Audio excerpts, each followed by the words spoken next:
Donc, c'est dans cet esprit de sensibilisation donc, que tu as lancé le projet Bitcoin Tour. Ouais. Est-ce que tu peux dire en quelques mots ce qu'est Bitcoin Tour? Quels sont les objectifs? Comment est-ce que l'idée t'est venue? Parce qu'il y a beaucoup de jeunes qui pensent que, en fait, les cryptos, c'est seulement la partie investissement.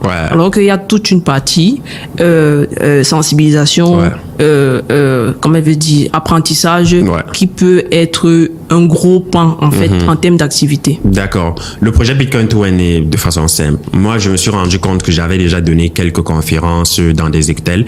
Et quand tu donnes des conférences parfois dans certains hôtels, dans certaines grandes places, les gens que tu veux parfois toucher ne viennent pas. Ça veut dire, par exemple, des étudiants, tu vois, ils ne viennent pas. Et moi, je me suis dit, OK, si j'organise et que Rome ne vient pas à moi, je peux aller à Rome. Donc, qu'est-ce que je fais? Je décide de créer un projet qui va me permettre d'aller beaucoup plus auprès de ceux que je veux qu'ils comprennent réellement. Parce que ma cible, ce n'est pas les jeunes, les papas de 45 ans, 50 ans, non. Ceux que je pense qu'ils vont développer vraiment l'Afrique, ce sont des jeunes. Et pour ça, il faut vraiment commencer dès à présent à les avoir. Et pour avoir les jeunes, il faut aller auprès d'eux. Et ils se trouvent, ou la plupart se trouvent dans les universités.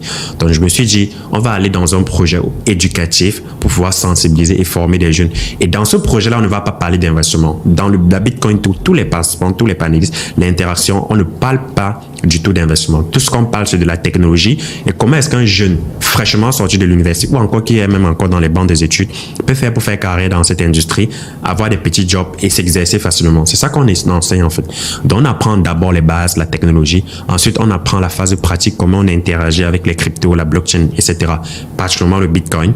Et enfin, maintenant, on a un panel avec des experts pour leur présenter en fait les opportunités de l'industrie, comment ça se porte, comment ça se comporte et comment s'y préparer. Donc c'est d'où m'est venue l'idée. Et c'est